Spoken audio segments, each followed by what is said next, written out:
Welcome to Setting the Table, the Chefs of Best Fest. I'm Tay Westberry, and today I'm sitting down with Chef Andrew Novak from All in Thyme. Chef Andrew spent a ton of time in other kitchens around Omaha and had an extreme perspective change as to why he wanted to open his own concept.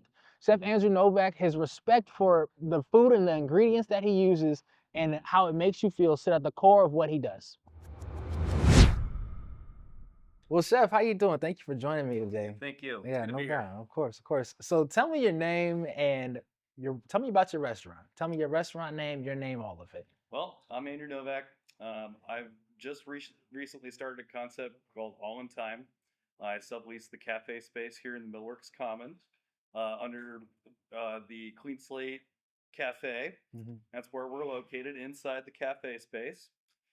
We've been rolling for about 7 months now and have experienced nothing but love and growth. So Yeah, excited to be here and talk about it. yeah. So I've been here and I know the magnificent things that come out of this kitchen, but for somebody that has never got to experience All in Time, when they walk through the doors, what do they experience? From the Well, moment that they walk in the doors and are greeted. uh, first, you get to experience Cheyenne's bubbly and lovely personality. Yeah. She's an incredible part of this operation. She's my partner and co-owner. I couldn't do this without her.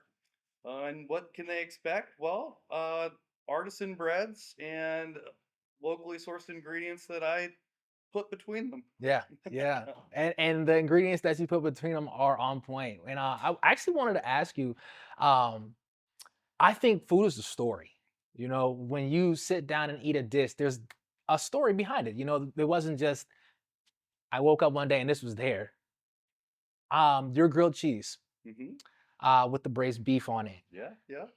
Is there a story behind it? Please tell me there's a story behind it because I would love to know because the thought process all the way down to like the peppers that you chose to use in there. It's so strategic. So I'll give you the origin. Okay. So when I was prior to launching this concept, I was um, Clean Slate Food Co.'s executive catering and event chef, and we were producing food for a little music festival, local music festival here in town called Power and Progress. Hmm. And I got to have a lot of fun with the menu. And I said, you know what? I'm going to pay homage to my favorite band, Humphreys McGee. And Okay. that's how the grilled Humphreys McCheese was birthed. It's going to be my house show coupon, Okay. really sweet, very fluffy, decadent white bread. Mm. Think of like Wonder Bread in an endearing way, Yeah. but in an endearing way. Yes. Put Yes. on steroids. Yes. It's my favorite bread that I produce. We griddle that. We use both sharp cheddar and smoked Gouda. It is smoked Gouda. It Okay. is. It is. And if you look at a lot of my dishes on this menu, you'll notice I kind of lend to a almost sweet and savory Hmm. kind of balance, Yep. and that's why that pepper jam's on there Hmm. to really counteract the salty braised beef, and you get this really nice symphony of smoky, sweet, savory. It just rolls around in your mouth. It's if I were to say I have any signature sandwich or menu item, it's definitely that. Okay. And I've got to experience a couple of things on your menu, and Cheyenne did a great job of selling everything. Like we were sitting over here with our food, getting ready to head out, and she was like, "And by the way, next time you're here, you got to try the basil fried rice. It's the best thing on the menu." And we immediately were like, "Okay, well, we need that now. I'm not coming back yet. I need it now." So with that though, tell me about like the first time food really meant something to you. Like, is there a bite that you had that like I think about the scene in Ratatouille where he was like, you know, close your eyes. Fireworks start Yes, going off. yes. Is there a moment like that for you? So, in the beginning of my culinary journey started with the Olive Garden and Cheesecake Factories, these big corporate kitchens that I genuinely didn't enjoy. I was Yeah. kind of miserable, Mhm. and I'd actually found a position at a country club here in town, Okay. and I was able to be a part of like a really nice coursed out wine dinner, and it Mhm. was a different side of food that I had not experienced before. Yeah. It wasn't turning and burning tickets. It was no, look at the attention to detail and the depth of flavors and the thought and intent to all of these dishes. And I told my chef, I said, "Wow, this is really cool, man. Yeah. This is something I've never really been a part of." And he's like, "Well, if you're really serious about this, would you consider learning more and going to culinary school?" Hmm. And I did. It took a total left turn in life. I was Yeah. actually planning on pursuing education, and I was like, "No, let's make a career out of being a chef and in cooking and working in kitchens." And ever since then, I genuinely haven't looked back. I've had moments, but I think every chef does. Yeah, yeah, yeah. No, because there's those times when you're sitting in the kitchen and everything is doing something, and you have to make sure you know everything that's going Mhm. on in the kitchen. So, how do you navigate keeping the finesse on your dishes when those times hit in your kitchen where it's just crazy? You know, it's anarchy. You know, how you have things that may be coming back because it wasn't prepared exactly how you would like it, or you know, a pan that you forgot about that was left on the stove. How do you navigate making sure that every dish comes out of your kitchen you can be proud of? It comes down to attention to detail, Mhm. and you just genuinely have to care. I I love seeing those beautiful dishes walk out of my kitchen, and to get the feedback when they say, "Wow, that was delicious and it was so beautiful." It's almost a feeling you chase, Mhm. and making sure that all of those experiences that you're providing for your guests are positive ones, and that you want to see them again and feed them not once, twice, but for years to come is the Mhm. goal. Yeah, yeah, absolutely. So as you had that experience, working at the Olive Gardens and everything, and then transferring over to the country club, Mhm. when you really had that spark lit of like, I want to be in the kitchen and I want to learn more about being in the kitchen, and then going to culinary school, was it what you expected when you walked into culinary school? A lot more classwork. Mhm. You paint this picture that every single day you're going to be in the kitchen, like handling a knife, learning recipes, but no, there's a lot of classwork and a lot of oh attention to the business side of it, because Mhm. it is not just cooking, especially starting a business and pursuing entrepreneurship. Yeah. There are so many different things outside of actually preparing the food Yeah. that a lot of people don't think about. Mhm.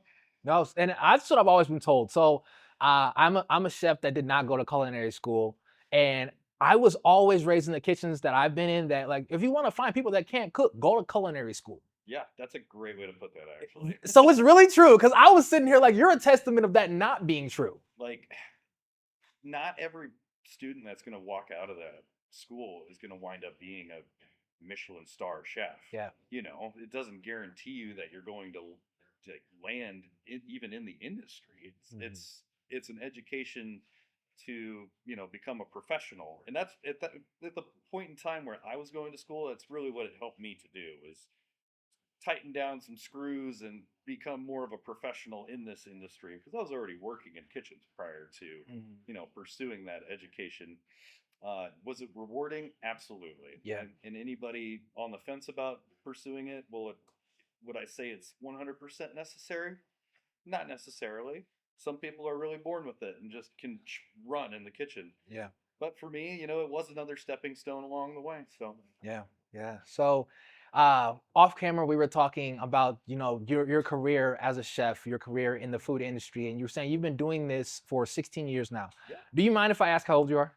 Oh, no, that's not at all. Okay, how old are you? 35. 35. So you've been cooking for half of your life almost. Yes.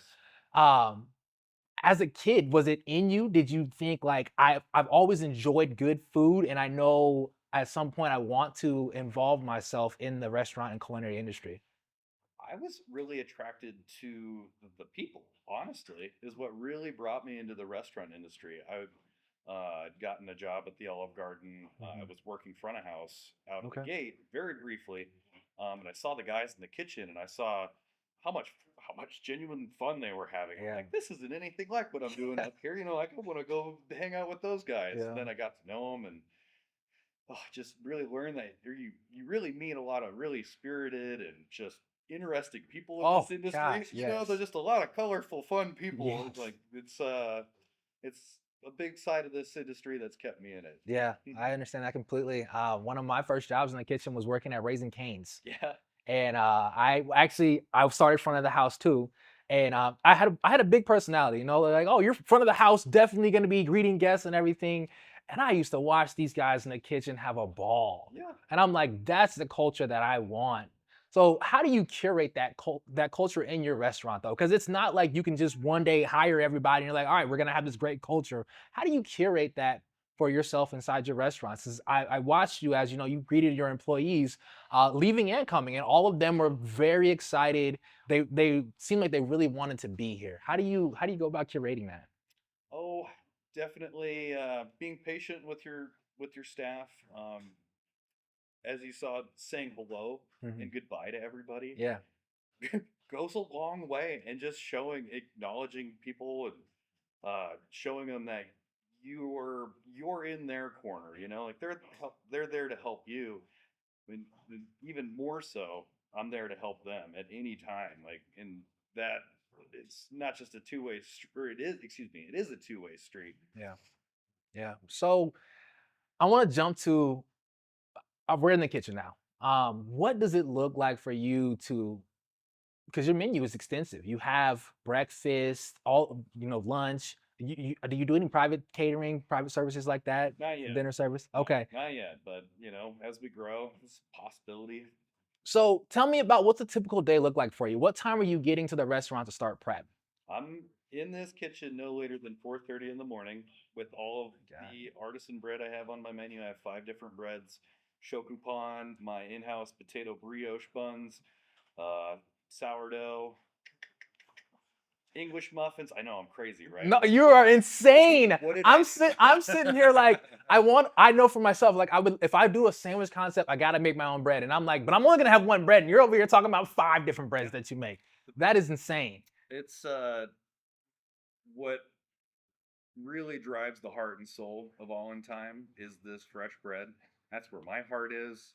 And I feel like a very missed component in most people's sandwiches. Like you said, if Yeah. you're gonna produce a sandwich, Mhm. I've got to make the bread. It's that attention to detail, and like really caring about these products and how great they can be. Yeah. Yeah, So this is definitely more than just a job, it's a passion. It's a passion. Yes, like you love it. Is there a time where you were just like, I know this is what I love doing? Like did it transition from a paycheck to I'm doing this from my heart because I want to leave something for more than just I'm getting a paycheck. Like I want to leave almost a legacy. Yeah, well, that's a good way to put it. There is a certain point in time when you ask yourself, is this a job Mhm. or is this a career?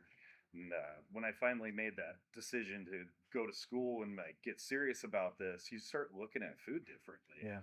and start saying like, okay, this is oh, a way of life, and not just a job. Yeah, Yeah, yeah, yeah. And I mean, so it's five, five. five different breads that I you didn't make, mention the focaccia, but yes, I also do a focaccia too. and you sell that on the regular. You can walk into your restaurant and grab a local focaccia and take it home for dinner and have a wonderful dinner with some of the best focaccia bread in Omaha. So yeah, I have 3 days out of the week I try to produce retail available bread here in the cafe space, and Mhm. also at the Marigold Mercantile. My cousin, she just recently opened up, and proud to be partnered with them. So Nice. you can find my bread there 3 days out of the week. Also, Yeah. go check them out.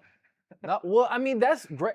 Being able to support community, man, and it all like I believe, in my opinion, um, if we lived in a world where people were like more barter and trade, life would be a lot different. I Like agree. I feel like the song "Where Is the Love" would be very, very less prevalent. Like people would be like, I enjoy looking out for my neighbor, Hmm. and any way we can support each other, we can. So with your bread though, I gotta ask, how much time does it take to really dedicate to doing that? Because like I stated, I love going to like New York. Hmm. They have a huge bread factory out there that creates amazing breads out there. And people thoroughly enjoy them. All the restaurants, bodegas, and everything use them. What does it take out of you to do that? To do that every time, to come out and know that your bread is gonna bang every time. Uh, it is a very labor intensive process, especially like my English muffins.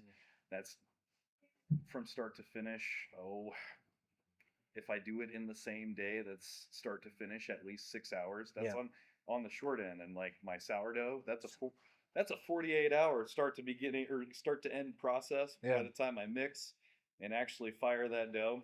Um, So we're at about 2.5 days of work just for prep right now. oh, out of my week, I would say it's about 30% of my like, time that I spend in the kitchen is all dedicated directly just to bread. Yeah. I spend a lot of time in the kitchen, but yeah, at Yeah. least a third. Yeah. So was there a chef or anybody in the industry, it doesn't have to be a chef, could be a front house manager, anybody that's really influenced your style of cooking and your ways that you decide to navigate your kitchen? That is such an easy answer. Chef Tim Nicholson at the Boiler Room. Okay. I was blessed to spend 5.5 years with him. And in my opinion, he's not only the most talented chef here in Omaha, Mhm. but he's just incredible people. You know, like Yeah. it's one thing to work with somebody for that long, but to learn about food, but also life. Like that's a one of my best friends to this day. Yeah. You know, Yeah. he's not just a chef; he's a mentor Mhm. to many very successful chefs all over Omaha. Yeah. Just to have his influence in our lives is nothing but a blessing. Hmm. Hmm. Yeah, no, I've heard many great things about him from almost everybody I've spoke to, and the people that I don't, whatever, y'all can. You probably weren't that great of a cook anyway. No, Oh no. but let me see what was my next question. So, is there a meal that you've ever had that you were like, I'll never forget this? It could be in Omaha, it could be wherever. Is there a time that you've sat down and you're like, it just left an imprint on your heart and your soul? Probably any pork dish that I've eaten at the boiler room. Hmm. I would sit down at least once a month and just sit by myself at the bar and eat the food that we were producing. But Hmm. the local pork that we were receiving from Travis Dudakaki from TD Nietzsche, he doesn't operate anymore, but those hogs were just outrageous. And to take them from whole animals to a plate and to see the whole process and then get to taste it, oh man, that'll never leave me, Yeah, you know? yeah. I don't think I've actually ever experienced something that fresh, like as far as pork goes. Hmm. I was gonna ask, why was there such emphasis around the pork? But after you've explained it, Oh yeah. yeah. Twice a week or excuse me, twice a month we were bringing in a whole hog. Hmm. Then it was up to us to break it down and figure out how we were gonna sell it, Yeah, like that was just a blank slate every other Wednesday. It was great. yeah, no doubt. So before you actually became a chef, what was life for you? And when did you say? Because I've always had this conversation. So there are sometimes I'll be in rooms with other chefs, and I'm like, I don't know if I can call myself a chef around this person.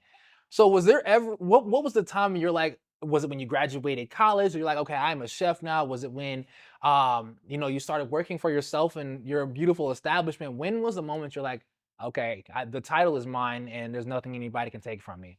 It's it's when your heart says that this is what I want to do with my life. It's Hmm. when you're not walking into work every day with your head hung low and saying, "Man, this is going to be a rough one." Hmm. It's finding that fire and using it to drive you. Hmm.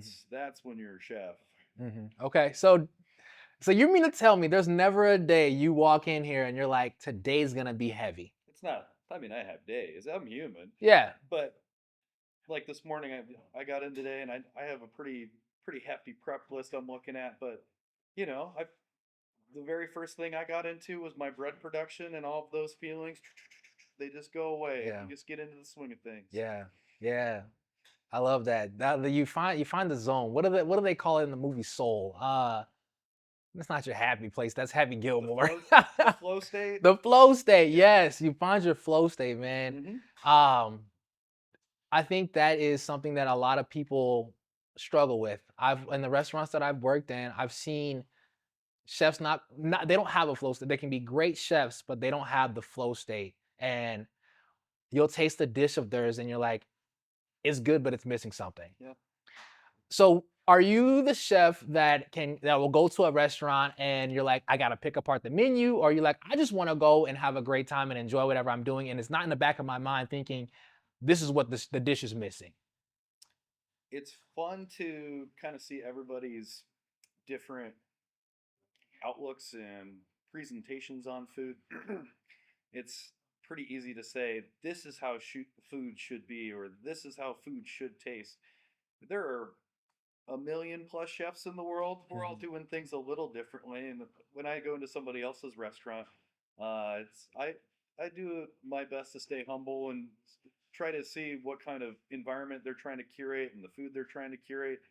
Um, yeah, because I know they're doing the same thing when they walk in my doors. Yeah. You know, Yeah. Yes. Have you ever had the itch to like go back there and tell them like, if y'all need help. Let me do something for you. I don't know if I've ever had that bad of experience, but I would do it in a way that wouldn't be rude. Yeah. Say, hey, this was a big miss, Mhm. and just you're coming from somebody with experience and with some sight on the industry.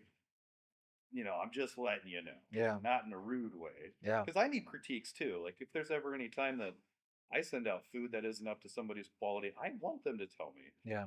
I don't need them to tell me I'm the worst chef in the world, Mhm. you know. Yeah. But Yeah. let me know there was something off about your experience. Like Yeah. that's totally fair. Yeah. I think that heart position though makes you teachable. And when you're teachable, I mean, the world is yours. And if you can listen to somebody's critique and not take it personally and understand, like, hey, this person's trying to tell me something that's gonna benefit me, Yeah, yeah, it definitely elevates you. that's how you get better, right? Yeah, Otherwise, yeah, I'd be making the same grilled cheese sandwich I was making years ago. It's like this wouldn't get better and better and better every day. yeah. So does your menu evolve? Do you like you'll taste so we'll use the grilled cheese for it. Mm-hmm. Actually, you know what? Let's talk about that fried chicken sandwich. We'll use that Okay. for an example.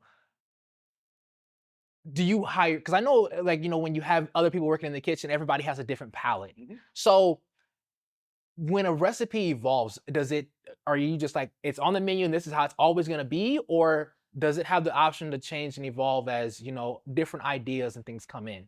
A little bit of both, because we are so young. Mm, We've been dialing stuff in, and I'm trying to keep this open to make changes, but also I understand that when people walk in our doors and if they've ordered one of our menu items and they order it again, they 100% are yeah. expecting that same product. Hmm. So I've been really diligently writing down all of my recipes and standardizing them down to a gram weight so that it is tight every single time, that not just I make it, but I can hand Yeah. off a recipe and say, this is Yeah. exactly what goes in this. This is how you do it. That way that you maintain that consistency and your guests know what to expect. Yeah. Hmm. That's a lot of trust. A lot of trust that you're putting into your people. Yeah, Yeah. you have to. Yeah. The more and more I do this, I would love to say that I do everything, but no, Hmm. you can't. Yeah. As I'm growing bigger and bigger and taking on more and more, it's just I am human. I can do a lot, and I get a lot done, but Yeah. there You are get a lot done. It's insane. But like with everything that you do, everything that's on your plate, when was the moment you realized this was something you couldn't walk away from though? Oh, I've poured my heart and soul into this.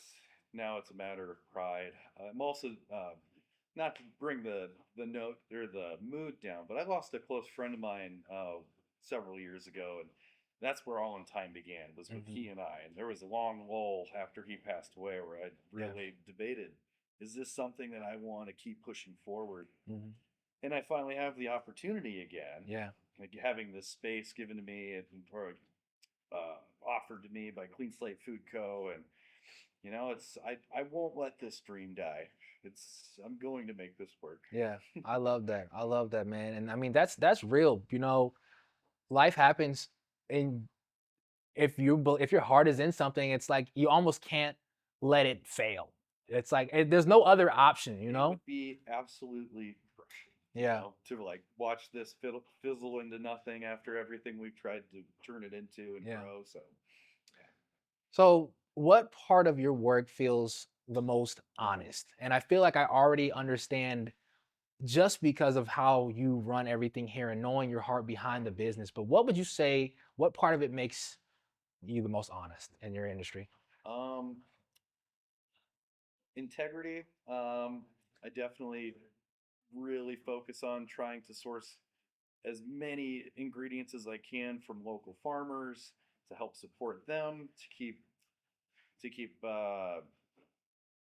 my staff well trained and educated and kind of falling off there. No, you're good. You're good. Um, Well, let me ask you this. So, talking about the integrity of your restaurant and how you want people to feel and what you want them to take away when they come and dine in here. Tell me about that. What do you want somebody, because I can tell you what I took away Mhm. when I walked out of here and ate, but what do you want as the curator of everything here? What do you want people to walk away with? How do you want them to is it a feeling? Yeah. Is it a thought? What is it? I want you to feel like you've experienced the best food you could have found here in Omaha. You Hmm. know, that it was sourced ethically and locally. It was prepared by professionals who care and are cooking with their heart Yeah. and genuinely had a good experience while they were in our space. You know, food is something that can really turn a bad day around. Oh, yes. You know what I mean? Yes. That's a pretty cool power to have in my hands to Yeah. say I could you're having a cruddy day and you came to my restaurant. Now the rest is history. We're having Yeah. it's all fixed. Yeah, no, seriously, food has that power, man. But like, it's art. You are creating art, and I mean, that's what we're really striving for Best Fest is to combine the two worlds of art Yeah. on one. So, is there any kind of music that speaks to your food? For me, I would say I can give you an exact artist. For me, James Brown. Yeah. James Brown can make you dance. James Brown can make you cry. James Brown can make you mad. Like his music evokes emotion. Is there a genre, an artist that really speaks to your food or your style of cooking? I am very deeply rooted in the jam band community. Okay. It is just nonstop energy and excitement, and I Yeah. let that flow through me when I'm working in the kitchen. It Hmm. might sound like just a bunch of guitars to some people, but no, that gets Yeah. me going. Yeah. That or bluegrass. It's kind of the same thing. Okay. That really high energy just like keeps me moving. Yeah. I don't need to hear everybody singing. I just want people jamming out and Yeah. Okay, so we have an artist that I think is gonna fit perfectly for you for Best Fest. His name is Chris Lager. He I know Chris. I okay. don't know him like personally, but All I've right. seen him perform several times. So what would you say you like Chris Lager and the Assembly Assassins? You guys would be a good pairing. Absolutely. Okay, give me some. That's what I'm talking about. I was like listening to you. I'm like, it's Chris Lager. Chris Lager is gonna be the perfect one for sure. Yeah, I plugged him. That's funny after one of his shows. So Yeah, yeah, he's a cool dude. yeah, he is. He's Real real cool down to dude, earth. man. Real cool dude. Alright, I was actually driving to school today, dropping my daughter off, and she told me that she wanted to be a Broadway star. And I was like, well, are you ready for the sacrifices that are going to come into that? And she was like, what do you mean sacrifices? I'm like, girl, you got to give a lot up to do that. Like, and I think people look at what we do in the restaurant industry as very glamorous. You know, it's fun. You get to serve food to people, but like waking up at 4:30 in the morning every day or being at the restaurant at 4:30 in the morning every day leaves a lot of time, very little time for you to take care of yourself Hmm. and for you to do anything else. You know, taking a vacation can be really tough when you run a restaurant because you're like, do I close it? Because if I close it, we're not making money. Correct. Yeah. So, at what cost to you in your personal life has running a restaurant taken from you? It's a lot of time. It's a huge time commitment. I mean, easy 70 plus hours a week right now. Mhm. And that's on the light end from what most restaurateurs really experience out of the gate. Um, it's also very physically demanding.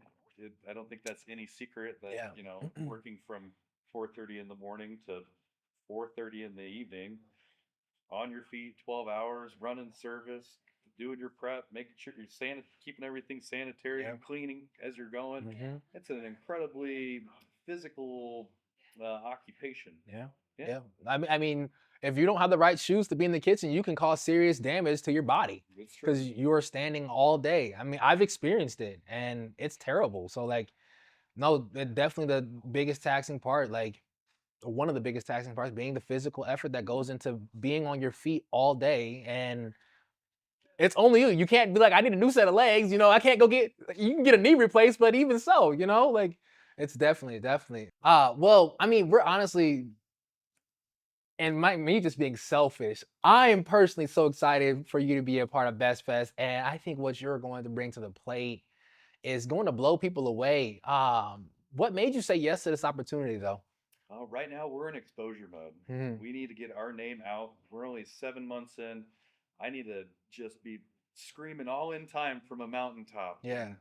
And this seemed like a good fit for us. I clearly love food. I'm infatuated by live music. It's, it was a no-brainer. Yeah, yeah. I love that, man. I love that. So, when the event is over, uh, as the last curtain closes, what do you want people to take away from the experience of dining with you?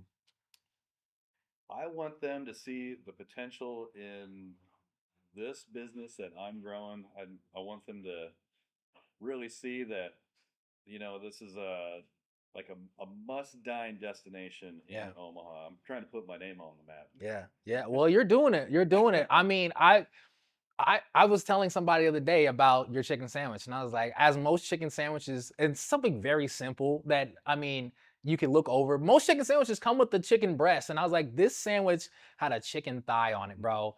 Best I was, part of the bird.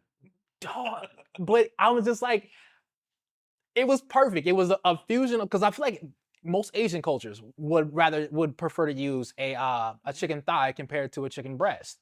And so, but chicken Asian restaurants aren't making fried chicken sandwiches not like that. Yeah, it's kind of fun. It's like that one in particular is kind of a fusion between like a Japanese kurage fried chicken Mhm. and like a country fried, Yeah, like down home fried chicken. It's yeah. kind of right in the middle.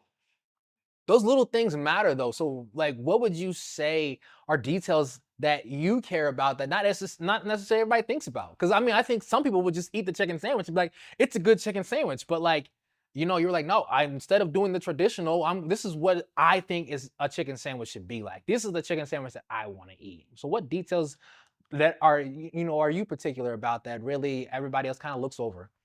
Oh, it's got to have the crunch. The Hmm. as you bite through there, you can like just almost rumbles your head a little bit. Yeah. Yeah, I gotta check your teeth. Like, did I break any teeth? Did I lose any crowns on that? Can't be that, can't hurt you. But I use potato starch very specifically to dredge my chicken. I love the flavor. Hmm. It stays crunchy longer. Yeah. It's just like and it's gluten free. Hmm. So that opens up a lot of options for my gluten free diners. It's just one less allergen to worry about. Yeah. But ultimately, a flavor is king. It has to be delicious. Hmm. That is the end result where I'm always shooting for. Yeah. This has to be mouth-watering and delicious. Yeah. So are there any other specific things in the kitchen that you're like very particular about? And I'll give you an example. When I worked with Chef Joel, he was like, we made a bolognese, and he was like, your mirepoix has to be cut by knife, and I'm like, I'm gonna be cutting mirepoix for 7 hours, chef. So is there anything else like in your kitchen that you're like, there's another way to do this, but this is how we do it here? Um, I absolutely everything from scratch. If Mm. there is an opportunity to develop a recipe and make it our own, we're gonna do it. Yeah. We're gonna do it our way, and we're gonna do it the best. Yeah, and you absolutely do. I mean, there's everything that I've tried. I'm like, you can't get this anywhere in Oman. Like nothing close to it. Like, I appreciate that. yeah, Kind words. yeah, no doubt. And I literally said in the review I did, I was like, I can't put them in another lane with somebody else because they're what they do. Like, yeah, you can go to plenty of different restaurants in Omaha and get a great chicken sandwich, but there's not a single one like this one. So like, you guys are extremely unique. I think like that sets you apart from everybody. You just gotta care. Yeah, Yeah, you just gotta care. at the end of the day. So, what does a great meal actually feel like to you, knowing like care is the main thing? What does it feel like though? Heartwarming, Mhm. satiating. Um, it's bonus points if it invokes like a core memory of some kind, and like Yeah. brings you to a time or place. How do you curate that though? Because that's something that I strive to do. Hmm. But I'm like, I didn't know you when you were a kid. I didn't know the things you enjoyed. So like, how do you take food and curate an emotion out of memory? Cook with your heart, chef. Okay. Then it'll speak for itself. Hmm. Yeah. Okay. I love that. We gotta go back to the kitchen now, man. So you have this incredible establishment. You have support probably beyond what you know in the community. What things are you still chasing in the culinary industry? Hmm. As I mentioned, to be shown in the same light as Omaha's up and coming and best chefs, to eventually have my own brick and mortar establishment that I can call my own and say this is something that I built from the ground up and just create a legacy for myself. But that's not something many people get to do in other industries, you know? Yeah. No, seriously. I mean, and the industry there's a lot of cooks and chefs in our industry. Is there anything that you could say particularly that separates, like a great chef from just an okay chef? It's the attention to detail. How much do you want it? Are Okay. you willing to get into that kitchen at 4:30 in the morning? Yeah, you're going to be working some long hours. That first plate that you push out just as good as the last plate that you sent out? Yeah. And just maintaining that care and attention to detail while you're operating at Mhm. all times, you know? Yeah. No, I was when I started working in the restaurant industry, I was more like, we got to get it out the door. That was Mhm. the type of restaurant. It was a fast casual restaurant, and so the attention to detail wasn't there. And then switching over to a job where it was like we didn't have the time to put the attention to detail, but it needed to be there because of the type of restaurant that it was. And having to combine the two worlds was tough for me personally, if I'm being honest. You have that thought in the back of your head always when you have those tickets on your board. Oh, we got to get this out. We need to Yeah, go. You know, I think that runs through any chef's head. yeah. Well, the sound of the ticket printer, and then it goes again, and then it goes again, and then it goes again, and before you know it, you have tickets down to the floor. Hmm. And I'm still working through that feeling of anxiety of like, and I don't know what you guys call it, but we call it spinning, Hmm. where you'll get on the line and you're just like, you're not doing anything, but you're moving around, but you're not doing anything. Opening doors, looking. Yes. Why did I even do? Yes. Whoa. And the chef is looking at you just like, make the fucking dish. Like, I know, I can't remember where the pasta's at. Like, what? Yeah, no, it is a physical, but it's a mental exercise. It is a mental exercise, and you yeah, I feel like if you want to find out who you are as a chef, go work in a busy kitchen. Yeah, Yep. that'll test your metal. Yeah. How do you want people to view you? Do you want to be seen as the chef that is the flashy guy, like I'm showing on social media, like I'm cool, or do you like tell me about how you want people to view you? I genuinely don't really have much of an ego. Mhm. I've some of the interviews and stuff we've done have like I shouldn't say are challenging, but it's me coming out of my shell a little bit. Yeah, I don't necessarily need the limelight, yeah, um, but it's fun. I'm growing to enjoy that, and kind of it's helping fan a little fire in myself. And hey, you are doing something pretty cool, chef. you're doing something really cool. Like, but as cool as everything is that you're doing, if it was all taken away, would you restart and start back over from the ground up? Yeah, probably. Not probably. I would. Mhm. That's this is a can't stop, won't stop situation. I'm gonna be a chef the rest of my life. Yeah, no matter what, would you do the same concept, or would you look at it as an opportunity to, Probably an opportunity. Mhm. So if you weren't doing your thing with sandwiches, what would you do? What would be your next go-to in the kitchen? Butchery, 100%. Okay, all right. Some kind of butcher shop. I learned how to make salamis and charcuterie with Tim Nicholson at the Boiler Room, Mhm. and I loved it. Okay. It was so much fun. It's not just enjoyable for me, but it's kind of a dying art too. That being able to bring in a whole animal and be able to process it and use every bit of that animal. It's something I don't want to see fly away. Yeah, Become commercially processed across the board. yeah. No, there's definitely something special about that. I gotta go work at the Boiler Room, man. I've always strayed away from it because of how tough people have said it is there. Like, Oh, it's the best educational experience you're gonna have in a kitchen here in Omaha. yeah, Tim's the man. yeah. All right, Tim, I gotta have a conversation with him, man. Put in a good word for me, all right? Well, I don't know if I'm gonna do this to myself. But so people think, being in the kitchen is, glamorous. I've heard a lot of people, it's not. nope. I'll It's be not. outright honest. It's not. It's pretty hard. Where do you think the misconception comes from? you know, you consider like a show like The Bear, where people see it and they're, or like cooking competitions, like you were a part of on MasterChef. Yeah. They see that side of it, and they don't see the behind the scenes, the 12-hour days. Oh, I'm working on a holiday. Oh, we just had 2 chefs call out. Well, we're still running service. You Yeah. know, like they don't see those trials and tribulations. They see the kind of, as you mentioned, it looks fun because it is. Yeah. We're serving food to the community, but it is at times very grueling and taxing. Yeah, no, I tell people all the time. I'm like, huh, that almost made me not want to cook anymore. Being on MasterChef, you know, like waking up. I mean, I had nightmares for 8 months after being on that show, and I'm like, this is what the stress you go through of being in a kitchen. And yeah, it is a beast. But Chef, thank you for joining us Hey, today. thank you, Chef. Like this was incredible.